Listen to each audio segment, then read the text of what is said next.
ಇನ್ನು ಇಡೀ ರಾಜ್ಯ ರಾಜಕಾರಣದಲ್ಲಿ ಸಾಕಷ್ಟು ಸದ್ದು ಮಾಡಿದಂತ ಮೈಸೂರು ಮುಡಾ ಹಗರಣಕ್ಕೆ ಸಂಬಂಧಪಟ್ಟಂತೆ ಮತ್ತೊಂದು ಬೆಳವಣಿಗೆ ನಡೆದಿದೆ. ಮೈಸೂರು ಮುಡಾ ಪ್ರಕರಣದಲ್ಲಿ ಮತ್ತೊಂದು ಬೆಳವಣಿಗೆ ನಡೆದಿದೆಯಂತೆ. ಲೋಕಾಯುಕ್ತಕ್ಕೆ ಮತ್ತೊಂದು ದಾಖಲೆಯನ್ನ ಸಲ್ಲಿಸಿದ್ದಾರೆ ಸ್ನೇಹಮಯಿ ಕೃಷ್ಣ. 2019ರ ಸುಪ್ರೀಂ ಕೋರ್ಟ್ ತೀರ್ಪು ಉಲ್ಲೇಖಿಸಿ ದಾಖಲೆಯನ್ನ ಸಲ್ಲಿಸಿದ್ದಾರಂತೆ. ಮುಡಾದಲ್ಲಿ ಸಿಎಂ ಪ್ರಭಾವ ಬಳಸಿದ್ದಾರೆ, ತನಿಖೆ ಮಾಡಿ ಕಾನೂನು ಕ್ರಮ ಜರುಗಿಸಿ ಅಂತ ಹೇಳಿ ಸ್ನೇಹಮಯಿ ಕೃಷ್ಣ ಮನವಿಯನ್ನ ಮಾಡಿಕೊಂಡಿದ್ದಾರೆ. ಮುಡಾ ಹಗರಣಕ್ಕೆ ಸಂಬಂಧಪಟ್ಟಂತೆ ರಾಜ್ಯ ರಾಜಕಾರಣದಲ್ಲಿ ಸಾಕಷ್ಟು ಸದ್ದು, ಜೊತೆಗೆ ರಾಜಕೀಯವನ್ನು ಹೊರತುಪಡಿಸಿ ಜನಸಾಮಾನ್ಯರು ಕೂಡ ಮುಡಾ ಹಗರಣದ ಬಗ್ಗೆ ಮಾತನಾಡ್ತಾ ಇದ್ದಾರೆ. ಕಾರಣ ಸಿದ್ದರಾಮಯ್ಯನವರು ಇದರಲ್ಲಿ ಆರೋಪಿ. ಇದಕ್ಕೆ ಸಂಬಂಧಪಟ್ಟಂತೆ ಈಗ ದೂರುದಾರರಾಗಿರುವಂತಹ ಸ್ನೇಹಮಯಿ ಕೃಷ್ಣ ಅವರು ಮತ್ತೊಂದು ದಾಖಲೆಯನ್ನು ಕೊಟ್ಟಿದ್ದಾರೆ.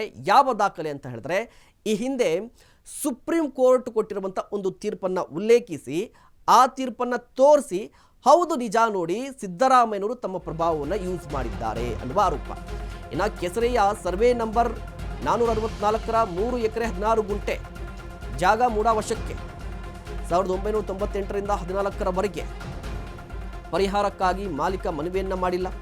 ಜೊತೆಗೆ 2010ರಲ್ಲೇ ಜಮೀನು ಮೇಲೆ ಹಕ್ಕು ಕೂಡ ಕಳೆದುಕೊಂಡಿದ್ರು. ಹೀಗಾಗಿ ಸಿಎಂ ಪತ್ನಿಗೆ ಪರಿಹಾರ ಕೊಡುವ ಹಕ್ಕು ಇರೋದಿಲ್ಲ. 2014ರಲ್ಲಿ ನೀಡಿದ ಮನವಿಗೆ 2022ರಲ್ಲಿ ಮುಡಾ ಪರಿಹಾರವನ್ನು ಕೊಟ್ಟಿದೆ. ಮುಡಾದಲ್ಲಿ ಪ್ರತ್ಯೇಕ ಕಾನೂನು ವಿಭಾಗ ಇದ್ರೂ ಕೂಡ ಸಲಹೆ ಪಡೆದಿಲ್ಲ. ಈ ಎಲ್ಲ ಅಂಶಗಳನ್ನು ಒಳಗೊಂಡಂಥ ದಾಖಲೆಯನ್ನ ಲೋಕಾಯುಕ್ತಕ್ಕೆ ಸಲ್ಲಿಸಿದ್ದಾರಂತೆ ಸ್ನೇಹಮಯಿ ಕೃಷ್ಣ ಅವರು.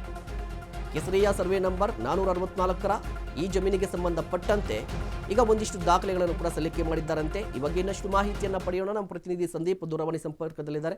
ಸಂದೀಪ್, ಯಾವೆಲ್ಲ ದಾಖಲೆಯನ್ನ ಸಲ್ಲಿಕೆ ಮಾಡಿದ್ದಾರೆ ಸ್ನೇಹಮಯಿ ಕೃಷ್ಣ ಅವರು? ಅವ್ರ ವಾದ ಏನಂತ ಈಗ? ಮಹೇಶ್, ಏನು ಮುಡಾ ಹಗರಣದ ವಿಚಾರಕ್ಕೆ ಸಿದ್ದರಾಮಯ್ಯ ಅವರಿಗೆ ರಿಲೀಫ್ ಒಂದು ಸಿಬಿಐ ಪ್ರಕರಣವನ್ನ ಸಿಬಿಐ ವಹಿಸಿ ಎನ್ನುವಂತ ಅರ್ಜಿಯನ್ನ ವಜಾಗೊಳಿಸಿ ಏನು ಹೈಕೋರ್ಟ್ ನೀಡಿತ್ತು. ಅದರ ಬೆನ್ನಲ್ಲೇ ಈಗ ಸ್ನೇಹಮಯಿ ಕೃಷ್ಣ ಮತ್ತೊಂದು ದಾಖಲೆಯನ್ನ ಲೋಕಾಯುಕ್ತಕ್ಕೆ ನೀಡುವುದ್ರ ಮುಖೇನ ಈ ವಿಚಾರವಾಗಿ ಗಂಭೀರವಾದಂತಹ ತನಿಖೆಯನ್ನು ನಡೆಸಿ ಎನ್ನುವಂತ ಮನವಿಯನ್ನು ಕೂಡ ಮಾಡ್ಕೊಂಡಿರ್ತಕ್ಕಂತಹದ್ದು. 2019ರಲ್ಲಿ ಸುಪ್ರೀಂ ಕೋರ್ಟ್ ಖಾಸಗಿ ಒಂದು ಸಿವಿಲ್ ಅಪೀಲ್ಗೆ ಸಂಬಂಧಿಸಿದಂತೆ ನೀಡಿದಂತಹ ತೀರ್ಪನ್ನ ಉಲ್ಲೇಖಿಸಿ ಈ ಒಂದು ದಾಖಲೆಗಳನ್ನ ಇವತ್ತು ಸಲ್ಲಿಸಿರ್ತಕ್ಕಂತಹದ್ದು. ರವಿ ಮದರ್ ಕೌರ್ ಗ್ರೆವೆಲ್ ವಿರುದ್ಧ ಮಂಜಿತ್ ಕೌರ್ ಎಂಬುವರು ಖಾಸಗಿ ಸಿವಿಲ್ ಅಪೀಲ್ ಪ್ರಕರಣವನ್ನ ಸುಪ್ರೀಂ ಕೋರ್ಟ್ ನಲ್ಲಿ ಹೂಡಿದ್ರು. ಇದರ ಒಂದು ತೀರ್ಪಿನಲ್ಲಿ ಸುಪ್ರೀಂ ಉಲ್ಲೇಖ ಮಾಡಿರ್ತಕ್ಕಂತಹದ್ದು ಕಾಲ ಪರಿಮಿತಿ ಕಾಯ್ದೆಯ 65ರ ಅನ್ವಯ 12 ವರ್ಷಗಳವರೆಗೆ ಯಾವುದಾದ್ರೂ ಒಂದು ಜಾಗದ ಮೇಲೆ ಸ್ವಾಧೀನವನ್ನ ಪ್ರಶ್ನಿಸದಿದ್ರೆ ಅಥವಾ ಆ ಸ್ವಾಧೀನವನ್ನ ಪಡೆಯದಿದ್ರೆ ಆ ಒಂದು ಜಮೀನಿನ ಮೇಲಿನ ಮಾಲೀಕ ತನ್ನ ಹಕ್ಕನ್ನ ಕಳೆದುಕೊಳ್ತಾನೆ ಅನ್ನುವಂತಹ ತೀರ್ಪನ್ನ 2019ರಲ್ಲಿ ಸುಪ್ರೀಂ ಕೋರ್ಟ್ ನೀಡಿರ್ತದೆ. ಅದೇ ಮಾದರಿನಲ್ಲಿ ಕೆಸರೆ ಗ್ರಾಮದಲ್ಲಿ 1998ರಲ್ಲಿ ಮೂಡಾ ಒಂದು ಕೆಸರೆ ಗ್ರಾಮದ ಸರ್ವೆ ನಂಬರ್ 464ರ 3 ಎಕರೆ 16 ಗುಂಟೆಯನ್ನ 1998ರಲ್ಲಿ ವಶಕ್ಕೆ ಪಡೆದುಕೊಳ್ಳುತ್ತೆ. ಇದಾದ ಬೆನ್ನಲ್ಲಿ ಯಾವ ಮಾಲೀಕನು ಕೂಡ ಇದು ಜಾಗ ನನ್ನದು ಅಥವಾ ಪರಿಹಾರ ಕೊಡಿ ಅನ್ನುವಂತ ನಿಟ್ಟಿನಲ್ಲಿ 2014ರವರೆಗೂ ಕೂಡ ಯಾವುದೇ ಒಂದು ಮನವಿ ಪತ್ರವನ್ನ ಮೂಡಾಗೆ ಸಲ್ಲಿಸಿರ್ಲಿಲ್ಲ. ಈ ಒಂದು ಕಾರಣವನ್ನ ಇಟ್ಕೊಂಡು ಅಂದ್ರೆ ಕಾಲ ಪರಿಮಿತಿಯ ಕಾಯ್ದೆ 65ರ ಅನ್ವಯ 12 ವರ್ಷಗಳವರೆಗೆ ಯಾವುದೇ ರೀತಿಯ ಪ್ರಶ್ನೆಯನ್ನ ಮಾಡಿಲ್ಲ ಅಥವಾ ಮನವಿಯನ್ನ ಕೊಟ್ಟಿಲ್ಲ ಅನ್ನೋ ಕಾರಣಕ್ಕಾಗಿ ದೇವರಾಜು ಅಥವಾ ಮಲ್ಲಿಕಾರ್ಜುನ ಏನಿದ್ದಾರೆ ಅವರು ಈ ಒಂದು ಜಾಗದ ಮೇಲಿನ ಮಾಲೀಕತ್ವದ ಹಕ್ಕನ್ನ ಕಳೆದುಕೊಂಡಿದ್ದಾರೆ. ಹೀಗಿರುವಾಗ 2014ರಲ್ಲಿ ಪಾರ್ವತಿರವರು ಹೇಗೆ ಒಂದು ಪರಿಹಾರಕ್ಕಾಗಿ ಮನವಿಯನ್ನ ಸಲ್ಲಿಸ್ತಾರೆ.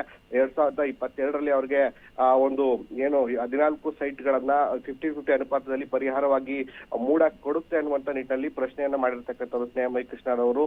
ಮೂಡಾದಲ್ಲಿ ಪ್ರತ್ಯೇಕವಾಗಿ ಕಾನೂನು ವಿಭಾಗ ಇದ್ರೂ ಕೂಡ ಈ ಒಂದು ವಿಚಾರಗಳ ಕುರಿತು ಯಾಕೆ ವಿಮರ್ಶೆ ಮಾಡಲಿಲ್ಲ? ಇಲ್ಲಿ ಸಿಎಂ ಅವರ ಏನು ಒಂದು ರಾಜಕೀಯ ಒಂದು ಪ್ರಭಾವವನ್ನ ಕೂಡ ಬಳಸಲಾಗಿದೆ ಈ ಒಂದು ವಿಚಾರವನ್ನ ಮರೆಮಾಚಲಿಕ್ಕೆ ಅನ್ನುವಂಥದ್ದು ದೂರುದಾರರಾಗಿರ್ತಕ್ಕಂಥ ಸ್ನೇಹಮಯಿ ಕೃಷ್ಣರವರ ವಾದ ಆಗಿರ್ತಕ್ಕಂಥದ್ದು. ಈ ಎಲ್ಲಾ ವಿಚಾರವನ್ನ ಇಟ್ಕೊಂಡು ಸುಪ್ರೀಂ ಕೋರ್ಟ್ ನ ತೀರ್ಪನ್ನ ಕೂಡ ಗಮನಿಸಿ ತನಿಖೆಯನ್ನ ಈ ಆಯಾಮದಲ್ಲಿ ನಡೆಸಬೇಕು ಅನ್ನುವಂತಹದ್ದು ಸದ್ಯ ಈಗ ದೂರುದಾರರಾಗಿರ್ತಕ್ಕಂಥ ಸ್ನೇಹಮಯಿ ಕೃಷ್ಣರವರ ಮನವಿ ಆಗಿರ್ತಕ್ಕಂಥದ್ದು. ಮಹೇಶ್, ಧನ್ಯವಾದ ಸಂದೀಪ್ ತಮ್ಮೆಲ್ಲ ಮಾಹಿತಿಗಾಗಿ.